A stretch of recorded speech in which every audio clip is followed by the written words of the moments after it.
विद्यार्थी मित्रांनो, आज आपण ॲग्रिकल्चर अकाउंटिंगचा अभ्यास करूयात की ज्यामध्ये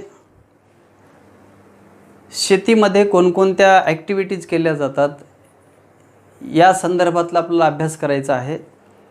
भारत हा शेतीप्रधान देश आहे।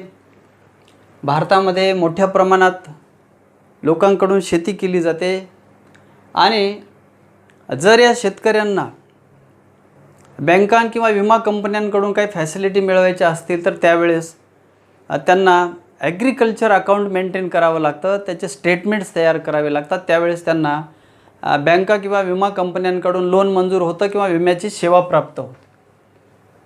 मग या अनुषंगानं शेतीमधून उत्पादन घेतानाच त्यासोबतच काही शेतीशी निगडित असे काही छोटे मोठे उद्योगधंदे केले जातात, त्यामधून शेतकऱ्यांना उत्पन्न मिळतं।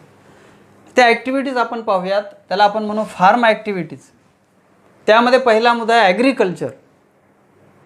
शेतीमधून पीक उत्पादित करणे, पिकाचं उत्पादन घेणे, वेगवेगळ्या प्रकारचं क्रॉप त्याची लागवड करणे आणि त्यामधून उत्पन्न मिळवून शेती डेव्हलप करणे, स्वतःची उपजीविका चालवणे। त्यानंतर आहे हॉर्टिकल्चर। हॉर्टिकल्चर म्हणजे उद्यानविद्या। यामधून आधुनिक शेतकरी फळांची फुलांची लागवड करू शकतात, वेळप्रसंगी भाजीपाला लावू शकतात आणि त्याची विक्री करून उत्पन्न मिळवू शकतात। ती ॲक्टिव्हिटी यामध्ये येईल। त्यानंतर आहे ॲनिमल हजबंड्री। यामध्ये शेतकरी पशुपालन करून त्यामधूनही उत्पन्न मिळवू शकतात। यामध्ये बंदिस्त शेळी मेंढी पालन, पिग फार्म्स याचा अवलंब केला जातो आणि या प्राण्यांची संगोपन करून त्यामधून उत्पन्न मिळवलं जातं। त्यानंतर पुढील प्रकार आहे ॲक्टिव्हिटीचा पोल्ट्री फार्म। शेती करतानाच त्यासोबतच शेतीमध्ये कोंबड्यांचं संगोपन करता येतं, पोल्ट्री संगोपन करता येतं आणि त्यामधूनही शेतकऱ्यांना उत्पन्न मिळू शकतं। त्यानंतर आहे फिश फार्म। फिश फार्ममध्ये मत्स्यबीज त्या शेतीमध्ये छोटे छोटे तलाव बांधून त्यामध्ये सोडता येतात आणि त्या मासळ्या मोठ्या झाल्यानंतर त्याची विक्री करून उत्पन्न मिळवता येतं। झिंग्यांचं सुद्धा उत्पादन करता येतं आणि काही शेतकरी आजकाल मोतीसुद्धा त्यामधून उत्पादित करत असलेले आपल्याला पाहावयास मिळतात। त्यानंतर आहे डेअरी फार्म। दुभत्या जनावरांचं संगोपन। दुभती जनावरं ज्यामध्ये म्हशी आहेत, गायी आहेत, यांचं संगोपन करायचं, त्याच्यापासून दूध उत्पादित करायचं, दुधाचे वेगवेगळे पदार्थ निर्माण करायचे आणि त्यामधून उत्पन्न मिळवणे, ही ॲक्टिव्हिटी यामध्ये केली जाते। त्यानंतर आहे सेरिकल्चर। सेरिकल्चर म्हणजे रेशमी किड्यांचं संगोपन करायचं आणि त्यामधून रेशीम उत्पादित करायचं, रेशमी कोश उत्पादित करायचे आणि त्याची विक्री करून उत्पन्न मिळवणं, हे यामध्ये येईल। त्यानंतर आहे प्लांट नर्सरीज। नर्सरीज प्लांट म्हणू आपण त्याला। वेगवेगळ्या वृक्षांची रोपटे तयार करायची, फुलांची रोपटे करायची, नारळांची रोपटे तयार करायची आणि ही रोपटे संबंधितांना, गरजू लोकांना विकून यामधून सुद्धा शेतकऱ्यांना उत्पन्न मिळवता येतं। त्यानंतर आहे शेवटी मशरूम फार्म। मशरूम म्हणजे अळंबी, की त्यामध्ये मोठ्या प्रमाणात प्रोटीन्स असतात, विटॅमिन्स असतात, त्याला मोठी मागणी आहे लोकांकडून आणि याची लागवड करून त्याचं उत्पादन करून शेतकऱ्यांना त्यामधून उत्पन्न प्राप्त होतं, त्याचं जीवनमान उंचावता येतं। त्यानंतर पाहू आपण importance of agriculture account. Farm account किंवा ॲग्रिकल्चर अकाउंटचं महत्त्व काय आहे, त्यामध्ये पहिला मुद्दा आहे know the cost of farm product. शेतीमधून जे उत्पादन बाहेर निघतं, उत्पादित होते ती वस्तू, त्या वस्तूची कॉस्ट किती आलेली आहे याची जाणीव करून घेण्यासाठी ते जाणून घेण्यासाठी ॲग्रिकल्चर अकाउंट मेंटेन करावं लागतं. म्हणजे शेतकऱ्यांना ती वस्तू कोणत्या दराने विकता येईल हे माहीत होतं. त्यानंतर आहे हेल्पफुल फॉर करेक्ट डिसिजन. शेतीमध्ये जे काही डिसिजन्स वेळोवेळी घ्यावे लागतात ते निर्णय चुकू नयेत म्हणून किंवा त्यामध्ये निर्णय प्रक्रियेमध्ये कुठली बाधा येऊ नये म्हणून ॲग्रिकल्चर अकाउंट मेंटेन केलं जातं, की ज्यामुळं त्या संबंधित शेतकऱ्याला करेक्ट डिसिजन घेता येतात आणि एक चांगली योजना राबवता येते. त्यानंतर आहे प्रॉपर कंट्रोलिंग. शेतीमध्ये ज्या वेगवेगळ्या ॲक्टिव्हिटीज चालत असतात त्या ॲक्टिव्हिटीजवर कंट्रोलिंग करणे, नियंत्रण करणे, अनावश्यक बाबी टाळणे, हे सर्व करण्यासाठी ॲग्रिकल्चर अकाउंट मेंटेन करणं आवश्यक आहे. त्यानंतर आहे know the efficiency of farm activity. शेतीमध्ये ज्या काही वेगवेगळ्या ॲक्टिव्हिटीज चालतात त्या वेगवेगळ्या ॲक्टिव्हिटीची कार्यक्षमता तपासून पाहणे आणि काही ॲक्टिव्हिटीजमुळं जर काही नुकसान होत असेल किंवा प्रॉपर पद्धतीनं त्या ॲक्टिव्हिटी केल्या जात नसतील तर त्यावेळेस त्यामध्ये सुधारणा करण्यासाठी सुद्धा ॲग्रिकल्चर अकाउंट मदत करते. त्यानंतर आहे बेटर मॅनेजमेंट ऑफ फार्म. शेतीचं अतिशय उत्कृष्ट दर्जानं व्यवस्थापन करण्यासाठी ॲग्रिकल्चर अकाउंट मेंटेन करणं आवश्यक आहे, की ज्यामुळं शेतीतल्या अनेक ज्या ॲक्टिव्हिटी आहेत, क्रियाकलाप आहेत, त्याचं चांगल्या पद्धतीने व्यवस्थापन करता येतं. त्यानंतर आहे इट मे बी रिक्वायरमेंट.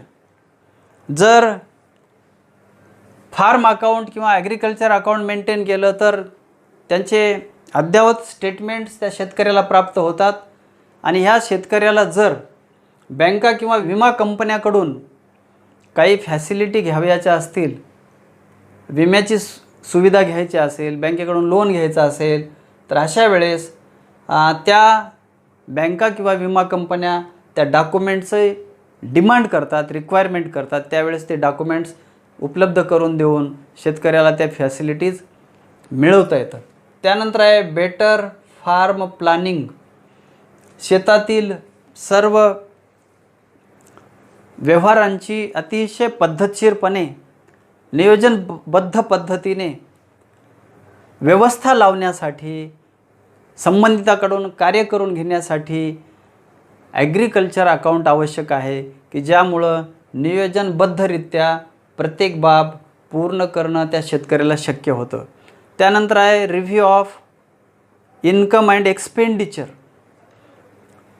शेतीमधून वेगवेगळ्या ज्या क्रिया केल्या जातात त्यामधून कितपत इन्कम मिळतं आणि किती प्रमाणामध्ये खर्च करावा लागलेला आहे याचा आढावासुद्धा ह्या ॲग्रिकल्चर अकाउंटमधून घेणं शक्य होतं.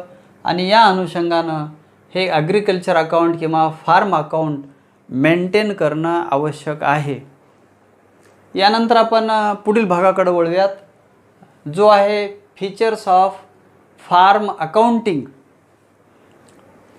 यामध्ये पहिला मुद्दा आहे सिंगल बँक अकाउंट.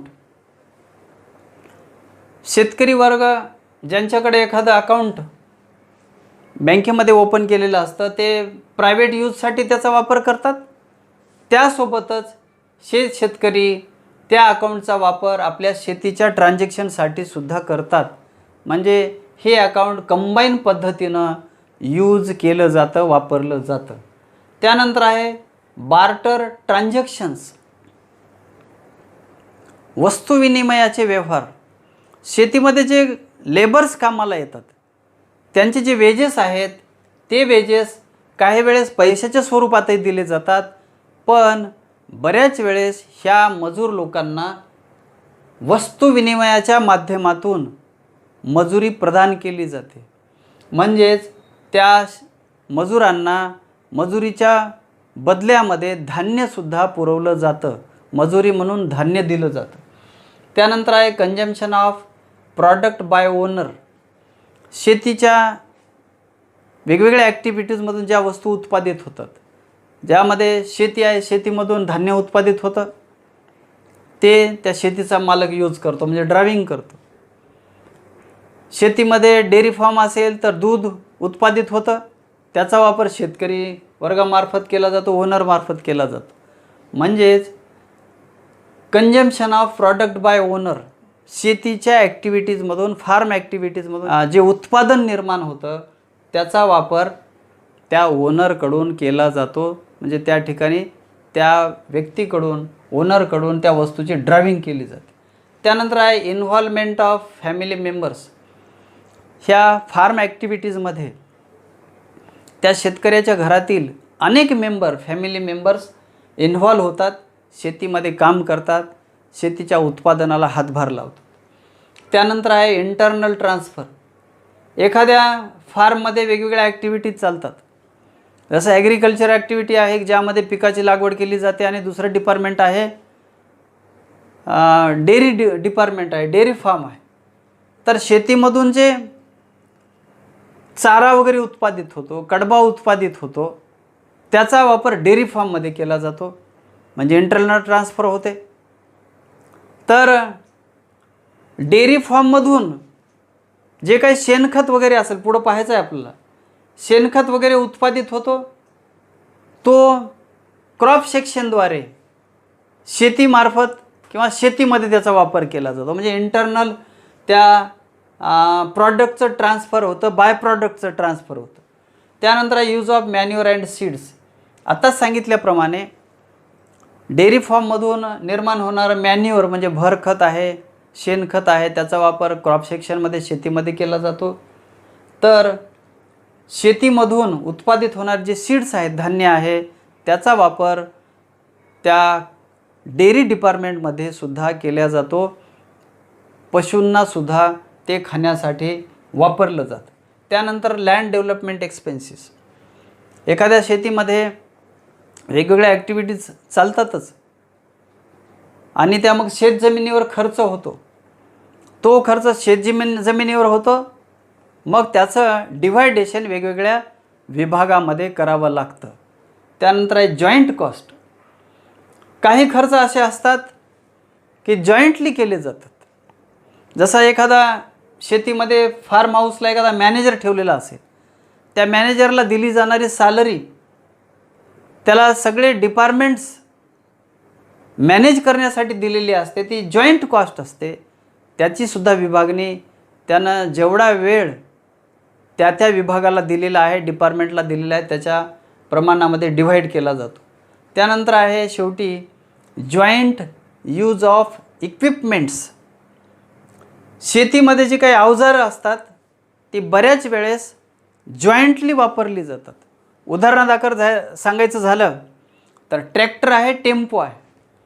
हा ट्रॅक्टर आणि टेम्पो ह्या ज्या फार्म हाऊसमधल्या ॲक्टिव्हिटीज आहेत या सर्वांसाठी वापरल्या जातात. त्याची सेवा ह्या वेगवेगळ्या डिपार्टमेंटसाठी घेतली जाते. तर विद्यार्थी मित्रांनो, हा पार्ट या ठिकाणी संपला. लगेच आपण दुसऱ्या पार्टमध्ये लवकरच भेटूयात. Good bye.